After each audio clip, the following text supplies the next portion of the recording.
Hello tout le monde, aujourd'hui on va se retrouver pour une nouvelle vidéo concernant le chapitre des forces, qui est un chapitre hyper important en physique, que vous allez retrouver dans vos études au lycée, en secondaire pour les Belges, et à l'université. Beaucoup de filières vous retrouverez ce chapitre, si vous avez des cours de physique. Donc voilà, on va commencer rapidement par aborder la définition de force. En fait, tout d'abord, quand on se dit une force, c'est quoi concrètement? Il faut se dire c'est quoi une force. Il y a des définitions qui disent en clair qu'une force, c'est une action qui est exercée sur un corps pour changer son état, soit de repos, soit de mouvement. Donc en clair, une force, c'est juste quelque chose qui va nous servir à changer l'état d'un objet, ou peu importe, ou d'une chose, d'une personne, hein, on peut changer l'état d'une personne. Quand on dit état au repos, ça signifie qu'il était immobile. Quand on dit état de repos, ça signifie immobile. Imaginez, j'ai une armoire, ou bien j'ai un bracelet, ou bien j'ai un bic. Et bien, si je décide d'exercer une force dessus, indirectement, cette force va générer aussi un mouvement. Et cette force, en créant ce mouvement, vu que mon objet va changer d'état, partir d'un état de repos à un état dynamique de mouvement, et bien là on parlera de force. On retrouve dans l'univers énormément, on retrouve les principes de force énormément, on retrouve énormément de principes de force dans l'univers. Pardon. On retrouve dans la gravitation, qui est une notion de force d'attraction terrestre, dans l'électromagnétique, dans l'électrostatique et dans le nucléaire. Mais tout ça, vous verrez, ça c'est juste pour vous donner une notion. Là, on va mettre les bases, entre guillemets, de la force, et expliquer aussi un peu comment on va modéliser le principe de force. Parce que c'est bien beau, mais il faut modéliser maintenant. Et je pense que c'est beaucoup plus important. En fait, il faut savoir que la force, en tant que telle, on modélise par un vecteur. Qui dit vecteur, dit mathématiques, dit lycée. Donc ce qui fait qu'au final, je vous conseille vivement de bien revoir vos chapitres sur tout ce qui était vecteur. Parce que c'est hyper important pour aborder des chapitres. Ça, c'est ce que je vous conseille déjà, premièrement. Et je vais vous mettre des liens en description de youtubeurs qui vont vous donner des bonnes bases. Et moi-même, je effectuerai moi-même ma vidéo. Quand j'aurai un peu plus de temps, je effectuerai moi-même les vidéos dessus. Un peu plus tard dans ma chaîne. Donc maintenant, on va vite aborder le sujet. Ok.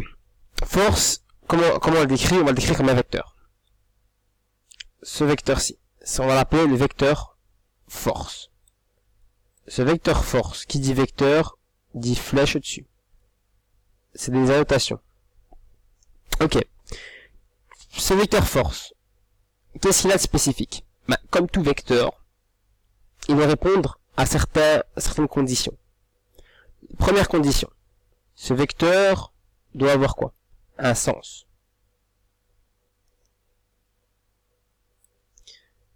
C'est-à-dire entre guillemets une orientation, quoi. Secondo, il va avoir une intensité.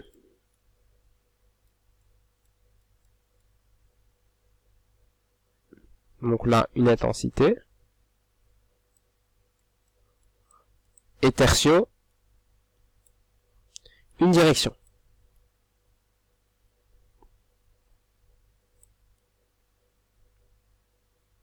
Voilà. Voici. Donc on parle du vecteur force. Le vecteur force, on le symbolise par la force, on le symbolise par un vecteur. Ce vecteur va répondre à trois conditions, notamment un sens, une intensité, une direction. Quand on parle du sens, ou plutôt on va commencer par la direction. Quand on parle de direction, il faut savoir que la direction c'est ça. C'est tout, on va dire, la droite sur laquelle elle va être parcourue. Ça, c'est la direction. Le sens, c'est savoir si elle va être de gauche à droite, ou bien de droite à gauche. Ou bien de bas en haut, ou de haut en bas, en fonction du vecteur. L'intensité, c'est sa valeur, en tant que telle. Ici, puisqu'on parle de force, il faut savoir que l'unité des forces, l'unité de mesure d'une force, est le newton. Donc, je mets ici, entre guillemets, je mets entre crochets, ce qui signifie unité, et c'est le newton.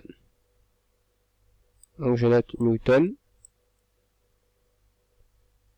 et newton, qui s'écrit en tant que tel,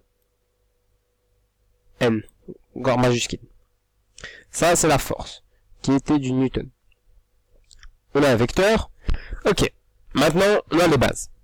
Maintenant qu'on a les bases, on peut introduire un exemple concret de force. Parce qu'il faut savoir que les forces, on l'utilise au quotidien. Enfin, la modélisation, on peut l'utiliser au quotidien. Dans la vie de tous les jours, pour tout et pour rien. On peut le prendre pour un film, une série, ou peu importe. Si vous aimez tout ce qui est film, ou série, ou manga de combat, ça pourrait être vraiment intéressant. Pour l'illustrer très simplement, imaginons. J'ai deux forces. Donc j'ai deux... On va illustrer deux forces, mais vis-à-vis deux corps. On va évidemment mettre deux corps. Imaginons, j'ai deux gars. Hop, deux gars là. Qui se poussent mutuellement. D'accord? Ces deux personnes-ci se poussent, donc il faut un concours de force entre eux deux. Et ils se poussent. Ici, disons qu'ils se poussent de manière à être sur la même direction. C'est-à-dire, quand je dis la même direction, ça veut dire qu'on peut tracer une droite exactement ici. On peut tracer cette droite ici, telle que ils sont dans la même direction. Leurs bras sont dans la même direction. C'est tel qu'on peut tracer des vecteurs. D'accord? Un vecteur ici, et un vecteur là. Mais de sens contraire. Deux vecteurs, mais de sens contraire. Ça veut dire qu'ils ont la même direction, mais ils ont un sens différent. D'accord? Imaginons que ces deux vecteurs qui ont la même direction, qui ont un sens contraire, mais une intensité identique. C'est-à-dire, on va essayer de représenter rapidement sur un plan, pour dire concrètement qu'est-ce que ça donne sur un plan, un X et un Y. Concrètement, on va dire que leur bras, c'est cette droite. Lui, il est là. Et on va mettre dans une autre couleur l'autre gars. Le bonhomme rouge, lui, il est là. Faut pas tenir rigueur de l'axe. Hein. On va dire que c'est deux forces. Ils ont plus ou moins la même valeur. Hein. Je mets aussi un peu. C'est pour dire plus ou moins la même valeur. On va dire que celui-là, il vaut 5 newtons. Et celui-là vaut 5 newtons. Qu'est-ce qui va se passer concrètement? À votre avis? Que va-t-il se passer? Si les deux individus poussent avec la même force, dans la même direction, dans le sens opposé, mais avec la même intensité, qu'est-ce qui va se passer? Eh bien, tout simplement, la somme des forces, qui est ici le signe de sommation, la somme des vecteurs force va être égale à 0. Pourquoi? Parce que simplement, nous sommes sur le même axe. Donc la force ici, elle est identiquement la même de l'autre côté. Ce qui va faire que quand les deux personnes vont se pousser, on aura un état d'équilibre. Et ça, c'est comme ça qu'on définit l'équilibre. L'équilibre des forces est défini comme la somme des forces, entre guillemets extérieures, est égale à 0. C'est lorsque tu as deux forces qui ont des sens opposés, mais dans la même direction, et qui ont la même intensité, eh bien, on a un équilibre de force, un équilibre statique, c'est-à-dire qu'on a au repos. Malgré qu'on utilise une force, nous sommes au repos, parce qu'il n'y a pas de mouvement. Vu qu'on a identique, les forces s'annulent. Imaginons que je me mette contre un mur, enfin, ou je pousse contre un mur, par action-réaction, l'une des lois de Newton, eh bien, la force va être remise à l'identique, ce qui fera que je ne vais pas bouger. Si je me mets au sol, ou bien je fais des pompes, ou peu importe, hein, ce que je vais faire, si le vecteur force en face est de sens opposé et de même intensité et dans la même direction, c'est parfait. J'aurai une position de repos. Mais la bonne question est la suivante. Imaginons que, concrètement, imaginons que maintenant, on va dire que le vecteur de gauche, on a plus du 5 newtons, mais on va dire qu'on a du qu'on a du 10 newtons. Là, on a du 10 newtons. Ok? Là, si j'ai du 10 newtons, et là du 5, qu'est-ce qui va se passer, concrètement?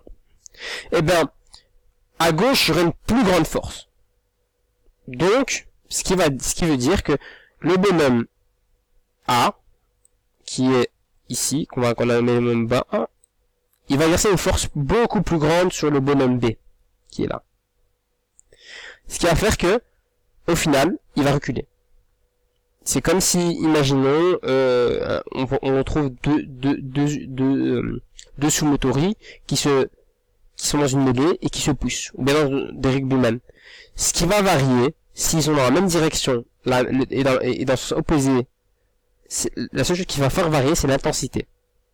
C'est-à-dire la force qui va être, on va dire, la force de pousser qui va faire varier le corps de l'individu. Si ta force est beaucoup plus grande, eh bien, tu vas faire reculer ton adversaire. Mais si elle est beaucoup plus faible, eh bien, tu reculeras. Et si elle est identique, eh bien, il n'y aura pas de mouvement. Vous resterez à un état, entre guillemets, de repos, statique.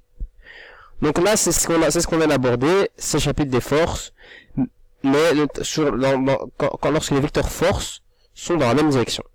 Maintenant, enfin, dans la prochaine vidéo plutôt, nous aborderons le chapitre, dans le chapitre de force, les forces qui ne sont pas de même direction. Enfin, qui ne sont pas totalement dans la même direction. Et donc là, on fera appel à une décomposition vectorielle. Et c'est là que ça devient beaucoup plus intéressant, parce que dans la vie de tous les jours, on n'a pas affaire à des forces qui sont forcément tous dans la même direction. Donc voilà. J'espère que vous avez aimé cette vidéo. Tchuss.